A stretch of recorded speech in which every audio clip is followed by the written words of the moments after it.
ஹரியானா, சண்டிகர், டெல்லி மற்றும் மேற்கு உத்தரப்பிரதேசம் ஆகிய மாநிலங்களுக்கு அடுத்த 5 நாட்களுக்கு வெயிலின் தாக்கம் அதிக அளவில் இருக்கும் என்பதை உணர்த்தும் வகையில் ரெட் அலர்ட் விடுப்பு. ராஜஸ்தான், பஞ்சாப் ஆகிய மாநிலங்களில் கடுமையான வெப்ப அலை நிலவும் என்று இந்திய வானிலை ஆய்வு மையம் எச்சரிக்கை. தமிழ்நாடு மற்றும் புதுச்சேரியில் இயல்பை விட 9% அதிகமாக கோடை மழை பெய்துள்ளதாக இந்திய வானிலை ஆய்வு மையம் அறிவிப்பு. மார்ச் மாதம் முதல் 114 மில்லிமீட்டர் மழை பதிவாகியுள்ளதாக தகவல். ஆழ்கடலில் மீன்பிடிக்க சென்ற தமிழக மீனவர்கள் கரை திரும்புமாறு தமிழ்நாடு அரசின் பேரிடர் மேலாண்மைத்துறை உத்தரவு. குமரிக்கடல், மன்னார் வளைகுடாவில் 40 முதல் 65 கிலோமீட்டர் வேகத்தில் காற்று வீசக்கூடும் என்பதால் மே 29ஆம் தேதிக்குள் கரை திரும்ப அறிவுறுத்தல். மேற்கு தொடர்ச்சி மலைப்பகுதியில் அமைந்துள்ள மணிமுத்தாறு அருவியில் குளிக்க விதிக்கப்பட்டிருந்த தடை நீக்கம். மழை இல்லாததாலும் நீர்வரத்து குறைந்ததாலும் அருவியில் குளிக்கலாம் என அனுமதி. தமது மனைவிக்கு பிறக்க இருக்கும் குழந்தையின் பாலினத்தை துபாய் மருத்துவமனையில் அறிந்து கொண்டு வெளியே சொன்ன யூடியூபர் இர்ஃபான். விசாரணை நடத்தி நடவடிக்கை எடுக்க 3 குழுவை அமைத்தது தமிழக சுகாதாரத்துறை.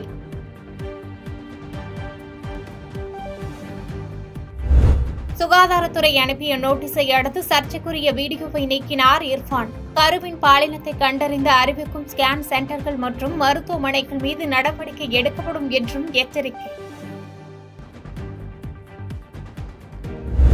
மக்களவைத் தேர்தல் வாக்கு எண்ணிக்கை நாளான ஜூன் 4ஆம் தேதி இந்தியா கூட்டணிக்கு பலத்த அடி கிடைக்கும் என்று பிரதமர் மோடி கருத்து.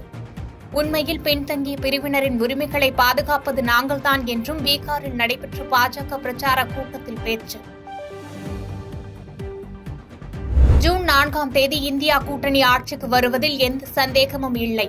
டெல்லி முதலமைச்சரும் ஆம் ஆத்மி கட்சியின் ஒருங்கிணைப்பாளருமான அரவிந்த் கெஜ்ரிவால் கருத்து. நாடாளுமன்ற தேர்தலின் ஒவ்வொரு கட்டம் முடிவடையும் போது மோடி அரசாங்கம் வெளியேறி வருவதாகவும் பேச்சு.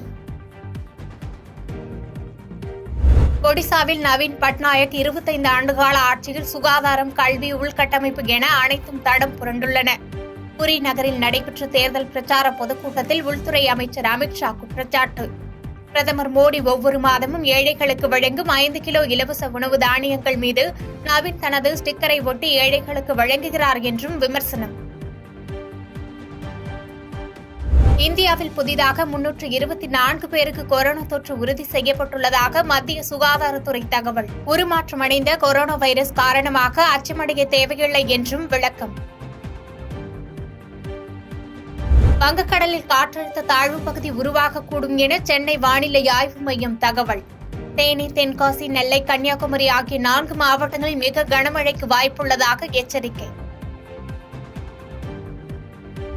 தென்மேற்கு வங்கக்கடலில் இன்று உருவாகும் புயல் சின்னம் வடக்கு நோக்கி நகர்ந்து காற்றழுத்த தாழ்வு மண்டலமாக மாறி மே 24இல் புயலாக மாற வாய்ப்பு. சென்னை வானிலை ஆய்வு மையம் அறிவிப்பு. தமிழகத்தின் பல்வேறு பகுதிகளில் இரவில் பரவலாக பெய்த கோடை மழை. கோவை, குமரி, திருப்பூர், கிருஷ்ணகிரி, மதுரை உள்ளிட்ட பகுதிகளில் பெய்த மழையால் வெப்பம் தணிர்ந்து குளிர்ச்சி நிலவியதால் பொதுமக்கள் மகிழ்ச்சி. மக்களுடன் முதல்வர் திட்டத்தில் 2வது கட்டம் ஜூலை மாதம் தொடங்க உள்ளதாக தகவல். செப்டம்பர் 15ஆம் தேதி வரை நடைபெறவுள்ள இந்த திட்டத்தில் சுமார் 2500 சிறப்பு முகாம்கள் நடத்தப்பட உள்ளதாக அறிவிப்பு. ஜப்பானில் நடைபெற்று வரும் உலக பாரா தடகள போட்டியில் தங்கம் வென்ற தமிழகத்தைச் சேர்ந்த மாரியப்பன் தங்கவேலுக்கு முதலமைச்சர் மு.க.ஸ்டாலின் வாழ்த்து. வருங்காலத்தில் இன்னும் பெரிய உயரங்களை எட்டுவோம் என்று எக்ஸ் தளத்தில் பதிவு. இன்னும் பல உச்சங்களை தொட்டு நாட்டிற்கு மேன்மேலும் பெருமை சேர்க்க வாழ்த்துகிறேன் என்று எதிர்க்கட்சித் தலைவர் எடப்பாடி பழனிசாமியும் உலக பாரா தடகள போட்டியில் தங்கம் வென்ற தமிழகத்தைச் சேர்ந்த மாரியப்பன் தங்கவேலுக்கு வாழ்த்து தெரிவித்துள்ளார். தமிழக மக்களுக்கு எதிராக பிரதமர் பேசியதாக கூறுவது முற்றிலும் தவறான அரசியல் வழி என்று முதலமைச்சர் ஸ்டாலின் கருத்துக்கு மத்திய இணையமைச்சர் எல் முருகன் கண்டனம். பிரதமர் பேச்சை மக்களிடம் திரித்து கூறி அவதூறு பரப்புவது முதலமைச்சர் பதவிக்கு அழகல்ல என்றும் காட்டம். வெளிநாடுகளுக்கு போதைப் பொருட்கள் கடத்திய வழக்கில் ஜாபர் சாதிக்கின் மனைவியை தொடர்ந்து அவரது சகோதரரிடம் விசாரணை நடத்திய அமலாக்கத்துறை அதிகாரிகள். காலை மாலை என 2 முறை நடைபெற்ற விசாரணை விவரம் அனைத்தும் வீடியோ பதிவு செய்யப்பட்டுள்ளதாக தகவல். பாபநாசம் அருகே அணவன் குடியிருப்பு பகுதியில் 2.5 வயது மதிக்கத்தக்க பெண் சிறுத்தை வனத்துறையினர் கூண்டில் சிக்கியது. சிறுத்தை நடமாட்டம் மற்றும் கால் தடம் இருந்ததாக பரவலாக எழுந்த புகாரை தொடர்ந்து நடவடிக்கை. காதலன் வேறு ஒரு பெண்ணிடம் பழகிய விவகாரத்தால் காதலி பெட்ரோல் ஊற்றி தீ வைத்த சம்பவம். படுகாயமடைந்த இருவர் மருத்துவமனையில் அனுமதிக்கப்பட்ட நிலையில் கடந்த 14ஆம் தேதி காதலன் உயிரிழந்த நிலையில் காதலி நேற்று முன்தினம் இரவு சிகிச்சை பலனின்றி உயிரிழந்தார்.